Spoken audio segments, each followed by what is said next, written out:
Welcome back. This is the third of a series of videos I'm making on environmental matters in municipalities, a class I'm teaching. And today's topic is waste treatment in the liquid form. There's really two types of municipal liquid waste. There's that which we flush down the toilet or pour down a drain. There's also that which falls naturally via precipitation. And, if it falls as rain, it's one thing. If it falls as snow, it will melt.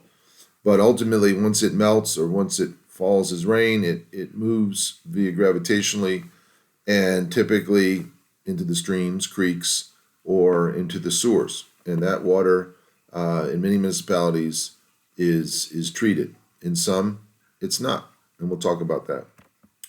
So let's focus on the latter, which is the storm water. That's what we refer to it as, which can occur during a major storm or can occur during a smaller event.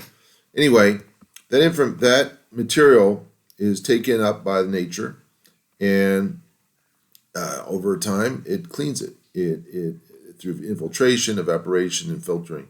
And as long as there's not a lot of contamination in the water, it's clean, and it can move it in the stream. And long time ago, certain streams were and rivers and lakes were drinkable. That's not the case anymore, but nonetheless, nature does its job if given the opportunity. But within cities, this work is being limited. It's being reduced because we're building buildings, we're creating parking lots, we're creating concrete objects and sidewalks and such, curbs, and those things are impermeable, and so the water has nowhere to go. It can't go into the soil, so it goes into the street, and ultimately, if properly designed, can go into a sewer system that then takes it away and keeps people from suffering or dealing with the negative consequences. Now, the goal of a stormwater program, and most cities have this, such a system, is to reduce the frequency and impacts of flooding. So, as I'll show you in a minute, our city where I live was impacted by flooding, and it caused them to change their policies and their activities related to it. So we want to reduce the frequency and the impacts. It's going to rain, but what do we do with that rain? And if we are able to move it off quickly into places where it's not going to cause trouble, that's going to benefit us and benefit our property and benefit human health as well. We want to reduce their demand on these systems too. And we have to ask, well, how can we do that? Well, we'll talk about that near the end. But ultimately, we don't want to ever increase our need for such systems. Doing that only makes it more difficult and creates more problems. And lastly, we want to support our natural systems. It may not seem that way in many instances, but as I'll tell you at the end, there are a lot of ways in which municipalities and even everyday people can do this. And recognizing the benefits that come from allowing natural systems to do their part. Now, the flush part water, which I referred to, sometimes it's called gray or black, depending on whether, where it comes from in terms of your home or what level of sewage is involved. But that water is something that is regulated, and it needs to be processed and cleaned. And this is done a variety of different ways, which I'll get into. But it's really important to recognize that which goes down our drain, whether it be the one in our bathroom or in our kitchen sink or in our basement, that water is regulated by the federal government and needs to be processed and ultimately released back into the environment at some point in a cleaner form. The goals of this process is to improve sanitation and reduce spread of disease.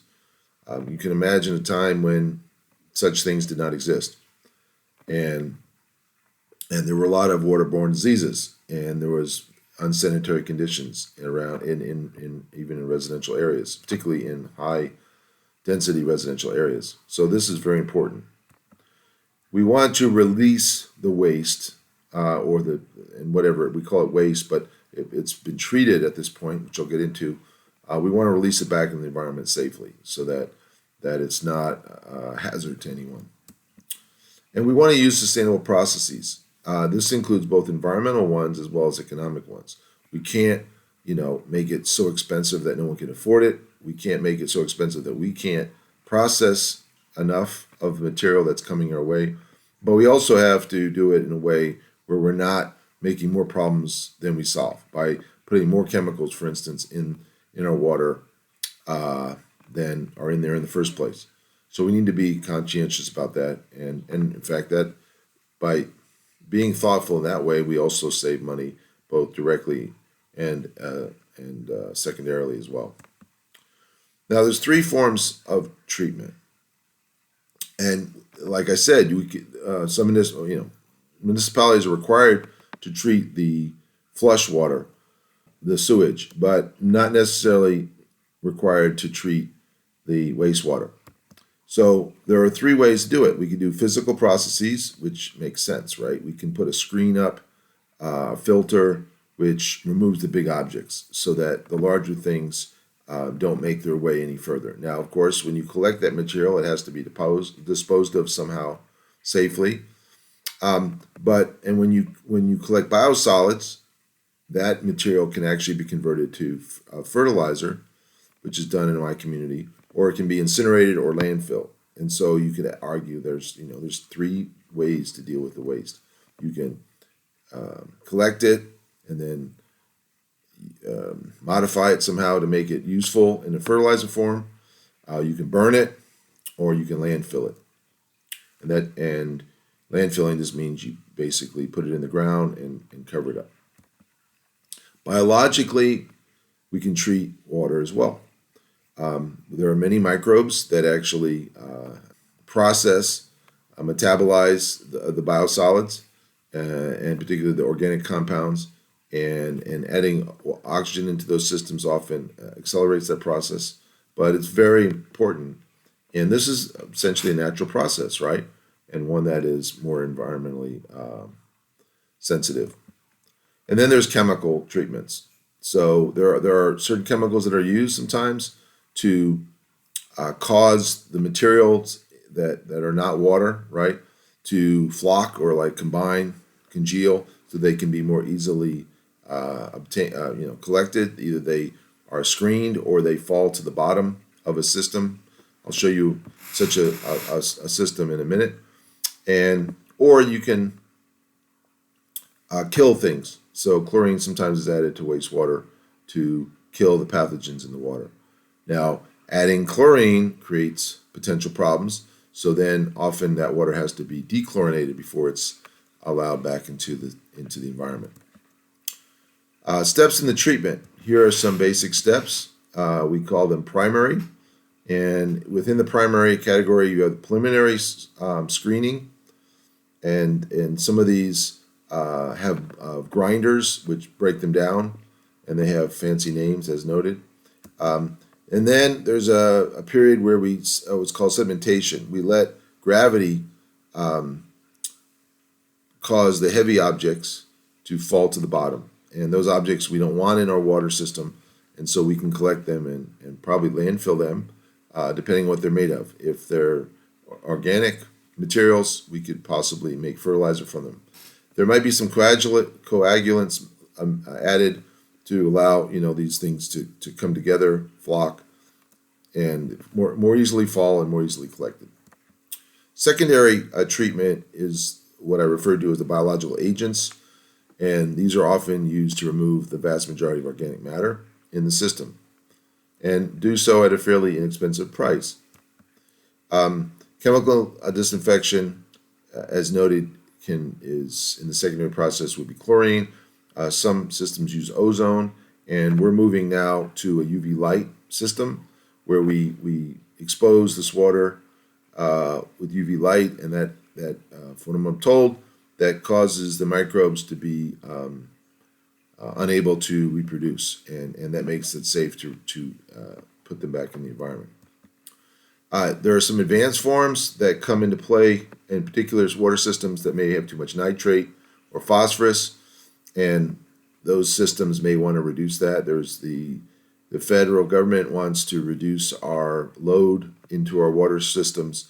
You may know about the dead zone off the Gulf Coast near Louisiana, Mississippi, and Alabama. That area, why is it dead? Well, because too many nutrients are in the water, and where do those nutrients come from? They come from upstream, and so if they can be removed before they even get into the river, then that's going to improve the ecological health of that part of our country and the ocean areas nearby. There are lots of other streams and lakes and such that suffer from the same problems. So on a smaller scale, there's many reasons for us to reduce the input of these particular compounds, and advanced systems allow that to happen. Now, Galesburg, Illinois, the city that I'm highlighting. Here's a picture from 1924, and it shows a major flooding event in the downtown area. And this is post World War I, and it turns out that this was a very significant event, and it kind of alerted people to the fact that unless we did something with this potential excess rain, we would have routine floods, and then these floods would destroy property, which would then reduce, economic opportunities and such, and residential opportunities in our downtown area, which of course is not good. So 1924, just note the date. We'll look at that date in a minute, and you'll see how quickly Galesburg responded. So there's an old paradigm that exists. It still exists in many regards, and that is, how do you get water away, as we saw just now? How do we get that water away? Well, the thought was in 1930 that if we build concrete systems, we can move the water away, artificial, essentially, streams, and that's what we did. So this is a picture pretty recently taken of a concrete creek. It was a creek, but it was converted into concrete so that we could maintain the depth of it so that it could contain the water and reduce flooding and flooding damage. And this was built in the actual 1930s. This gives you a picture. Galesburg shown. Galesburg's about 4.5 by 4.5 miles square, so about 19 square miles. And the blue line through the city is that's the creek, the concrete creek that was built back in the 1930s, and it's still the same as it was for the most part. And it's obviously, you can tell it's aged. It's done its good work and probably protected the city and its people from many floods. Where the blue dot is to the west side of the city, that's actually where the sanitary district is located, and that's where the water that's treated is released back into the creek, which then flows further to the west and ultimately to the Mississippi River. So Galesburg's system, let me describe it. We have a sanitary district that was set up just after World War I, as I noted, same year as the flood, and that's an independent government entity. So we have the city government, we have the county government, but sanitary districts are separate from those two, and they are mandated by the state to do the following, which is to collect the water and treat it. That's their primary task. Now, over time, right, prior to 1924, there was some stormwater elements, although limited, and the sanitary district did their part as well, but they were focused more on sanitation, right? So they were dealing with people's homes and the sewage that came from the homes, but yet the city had to deal with stormwater. But both entities were involved in some stormwater abatement over time. Then about 40 years later, the sanitary district took over the stormwater pipes, and this was a very big deal for them to do, as it required them to deal with aging pipes and deal with now, even 50 years later, deal with replacing them and repairing them when necessary. The city still had some infrastructure feeding it, and so some of that still exists, and the city has to maintain that too. So there's still kind of some duplication a little bit in this regard. But according to sanitary district, they have 160 miles of pipes that they have to keep track of and keep in good repair for a city of about 30,000 people. Now, the city's budget for stormwater is in excess of $1 million a year, and we actually engaged an energy tax in 2016 to cover that because there was no dedicated funds for that, and we knew that over time that this need is great, and our systems won't work if we don't keep them up to standard. Now, the Galesburg Sanitary District, on the other hand, they have a budget of about $7 million a year, and that is paid for through the city's water bill, but they also are a taxing agency. So the property tax, there's a small increment that also goes to them. At the Galesburg treatment plant, which is on the west side of town, it was constructed about 6 to 7 years after that flood you saw, and then it was further expanded in 1970.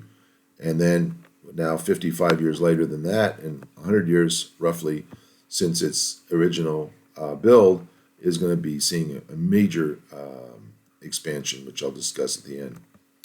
That plant that we have currently has a potential to treat 28 million gallons per day. The average is about 11 million gallons. And as you may know from the previous presentation, the city uses about 5 to 8 million gallons a day. So much of that, of course, when we say use it, it means it's flushed in the toilet. It gets into the water system, and therefore, in fact, when you're charged on your water bill, the sanitary component of it is equivalent to the amount of water used. So, and the assumption is that if you're using the water, that it's getting into the system in equal parts. The Galesburg treatment plant focuses on sanitary water, that is which is flushed, but there is groundwater rather than stormwater. So stormwater generally goes to that creek that you saw and then goes out of town untreated. But there are underground pipes and such that gather some of this groundwater. If it gets into the ground, some of it in the city goes to the sewage treatment plant, and that is in a heavy rainstorm and such is why we need greater capacity than the 5 to 8 million gallons that we use a day, because there in a very heavy storm, you're going to get a lot of this groundwater, which will make it to the treatment plant. The treatment we use is actually old school. In 1930, it was state of the art. It's called the trickling filter treatment process.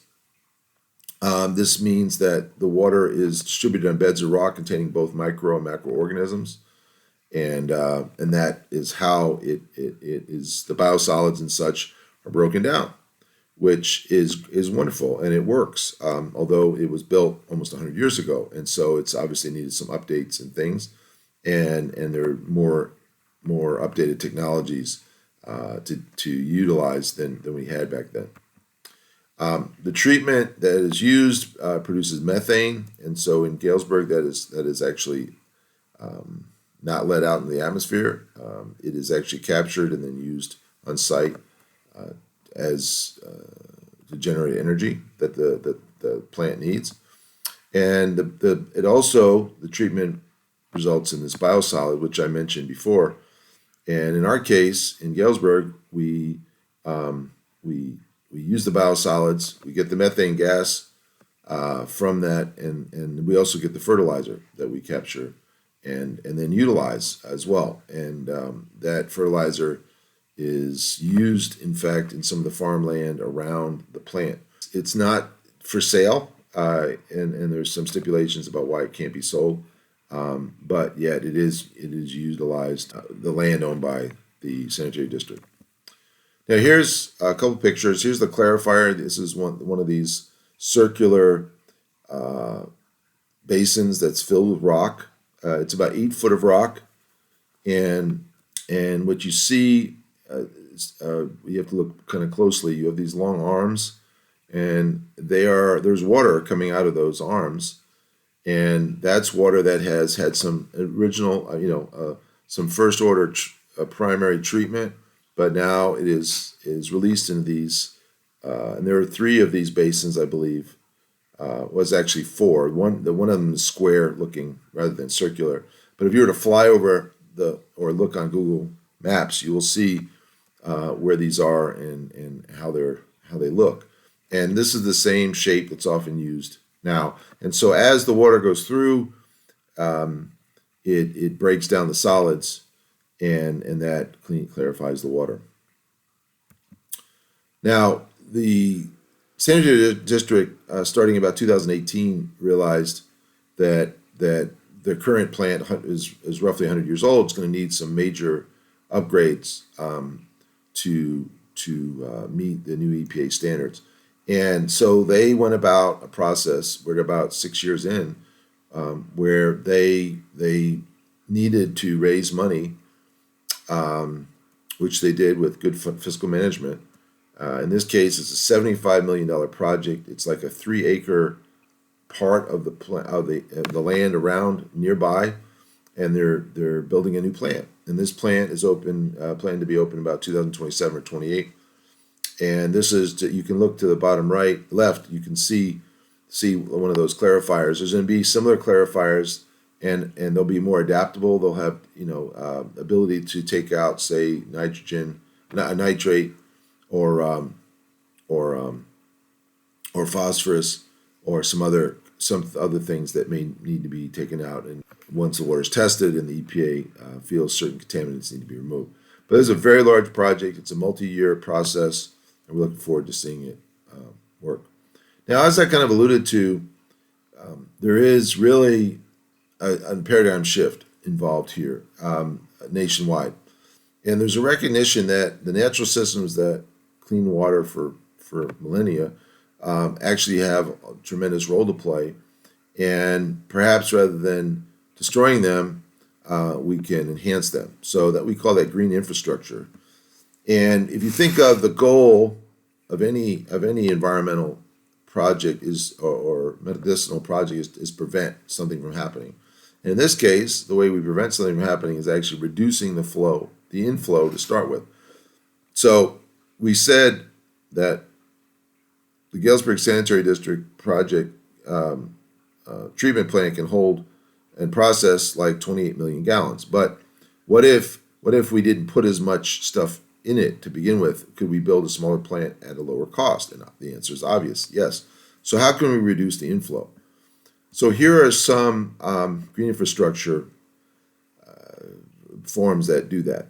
We can conserve green and natural spaces, which, a park is an example, or a community garden, or a large lawn, or even a golf course has natural areas, as well as, say, some forested area would be very, very preferred here.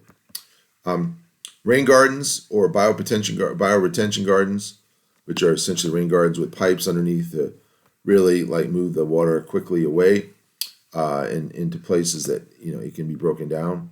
So these things can be added and incentivized in the downtown area or in areas of high density. Green roofs is another way. So this helps keep the water from going into the sewer if it's collected in a green roof scenario, and many cities have adopted this as a regular policy. There's something called stormwater swales, which are essentially ditches that are planted with biodiversity, which then absorbs the water and uses it before it goes into the sewer and ultimately to our water treatment plant. We have rain barrels or cisterns, which are underground containers, and some communities are hesitant to support this effort because if they're improperly used, then of course this water can become stagnant and ultimately spread disease. but it's also a way to reduce water usage, which is a really desirable end as well environmentally from a water conservation perspective. We can construct wetlands or we can restore streams. These are things that have been done elsewhere, and can be very, very powerful agents in reducing the inflow. And there's been wetlands were once things that were deemed to be kind of eyesores and of no value to humans, but now with a more deeper ecological understanding, we know that they are very valuable to us, and ways do a lot of environmental services are provided by them that can help us and save us real money down the road, not having to put in more stormwater concrete elements. And lastly, permeable pavers. You may have heard this. You may see some parking lots that have these special base elements, and what they're basically they look like a standard parking lot would, with stone, providing a safe flat surface for people to park and move. But ultimately, these absorb the water rather than sloughing it off all into a stream or into a sewer. So they can become very valuable. They do cost a little extra, but if you look at the long-term costs or savings, that is, of having them, it can be very valuable, and more communities are realizing that. That's it for this week. Next week's video will be on solid waste, and look forward to seeing you then. Take care. Bye-bye.